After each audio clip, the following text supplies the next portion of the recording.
మీ డివిజన్‌లో ఒక అవినీతి గురించి అది ఇప్పుడుది కాదు సార్. ఒక 10, 12 సంవత్సరాల నుంచి 2009 నుంచి అనుకోండి. ఒకటే ఒక పర్సన్ పోరాడుతున్నాడు దాని మీద. జై జవాన్ కాలనీ అని చెప్పేసి ఒక కాలనీ ఉంది. దాంట్లో ఒక కమ్యూనిటీ హాల్. దాన్ని కట్టుకోవడానికి పైసలిచ్చింది గవర్నమెంటే.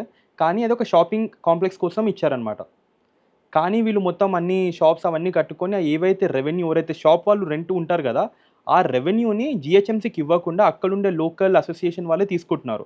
దాని మీద 10 సంవత్సరాల నుంచి పోరాడుతున్నారు. అతను ధర్నా చేస్తే అతన్ని అరెస్ట్ చేస్తున్నారు. అది గాకుండా జీహెచ్ఎంసీ కమిషనర్ గూడా మొన్న రీసెంట్‌గా ఎవాక్యుయేషన్ నోటీస్ గూడా ఇచ్చారు. ఇచ్చినా సరే దాని మీద ఎవరు యాక్షన్ తీసుకోవట్లేదు. అక్కడ పోలీస్ సపోర్ట్ లేదు, పొలిటికల్ సపోర్ట్ లేదు. ఎవరు సపోర్ట్ లేకుండా ఒకే ఒక్క పర్సన్ ఫైట్ చేస్తున్నారు. ఇలాంటి దాంట్లో మీ పార్టీ వాళ్ళకి సపోర్ట్ చేయాల్సిన బాధ్యత లేదా మీకు? మేము గతంలో కూడా అక్కడ జమ్మిగడ్డకు సంబంధించి గగన్ గారు అని చెప్పి పోరాటం చేసి వారికి మేము మా యొక్క సహకారాలు ఇచ్చాము. మాకు ఇంటిమేషన్ ఇస్తే కూడా మేము పోతాం. మొన్న కూడా ఆయన అరెస్ట్ చేసినప్పుడు నేను అక్కడనే మున్సిపల్ ఆఫీస్ కూడా కలవడం జరిగింది. ఏమైందని ఇట్లా అని చెప్పడం జరిగింది. మాకు బిఫోర్ సమాచారం ఉంటే మేము మా పార్టీ తరఫున కూడా వారికి పూర్తి సహకారాలు ఇస్తాము. ఎందుకంటే ప్రజల సొమ్ము ప్రజలకే ఉపయోగపడాలని మా యొక్క కోరిక. ఓకే. ఎవరు ఏ ఆర్గనైజేషన్ కూడా ఇవ్వరు. గవర్నమెంట్ సొమ్ము గవర్నమెంట్కి. ఓకే. ఇప్పుడు లోకల్‌గా మన ఎంపీ ఈటెల రాజేందర్ బీజేపీ నుంచే ఉన్నారు. ఇంతకుముందు అంటే వేరే పార్టీలు ఉండే. సో అది అవ్వలేదు. బట్ ఇప్పుడు ఎంపీ ఉన్న తర్వాత కూడా ఒక సామాన్య పౌరుడు పోరాడాల్సిన అవసరం ఉందా? ఎంపీ గారికి దృష్టికి తీసుకెళ్తే ఎంపీ గారు దీన్ని రిజాల్వ్ చేయగలుగుతారా? మీరేమన్నా మధ్యలో ఉండి ఈ ఇష్యూని త్వరగా సాల్వ్ చేసేటట్టు ఏదైనా చేయగలుగుతారా?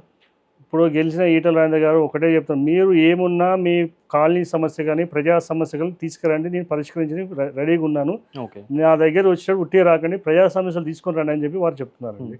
వారు నిరంతరం ప్రజల కోసం పోరాటం చేస్తున్నారు. ఓకే. Done sir. ఇప్పుడు ఓకే. అది ఈటెల రాజేంద్ర గారి దగ్గరికి మీరు తీసుకెళ్దాం అనుకుంటున్నారు. ఓకే. ఇప్పుడు హుక్కాని వేపుని ఆల్రెడీ చట్టం ఉంది. అది ఇంకా సాల్వ్ అవ్వట్లేదు. సో పోలీస్ డిపార్ట్మెంట్ మీరు ఆల్రెడీ ఇక్కడ ఒక పెద్ద నేతగా ఉన్నారు. పోలీస్ డిపార్ట్మెంట్‌కి కాల్ చేసేసి దీన్ని క్లోజ్ చేపియడంలో మీరేమైనా చేయగలుగుతారా? మా దగ్గర రికార్డెడ్ ఎవిడెన్సెస్ ఉన్నాయి. సీసీటీవీ ఫుటేజెస్ ఉన్నాయి. అవంతా మనము పబ్లిష్ చేసాము. పోలీస్ డిపార్ట్మెంట్‌కి కూడా ఇచ్చాము. డీసీపీ గారికి కూడా ఇచ్చాము. కానీ ఇది కూడా వర్కౌట్ అవ్వట్లేదు. సో దీని తర్వాత దీన్ని సాల్వ్ చేసే బాధ్యత ఎవరిది? ఇప్పుడు మీరు నాకు ఎవిడెన్స్ అన్ని ఇవ్వండి. నేను పర్సనల్ తీసుకొని నేను చట్టపరంగా నేను ఒక అడ్వకేట్ కాబట్టి లీగల్గా నేను పోరాటం చేస్తాము. ఓకే. నా తరఫున మా భారతీయ జనతా పార్టీ కార్యకర్తలు అందరూ ఉన్నారు. అదేవిధంగా మహిళా సంఘాలు కూడా ఉన్నాయి. అందరితోటి సహాయ సహకారాలు తీసుకొని మేము దీన్ని బ్యాన్ చేసే విధంగా పోరాటం చేస్తాం.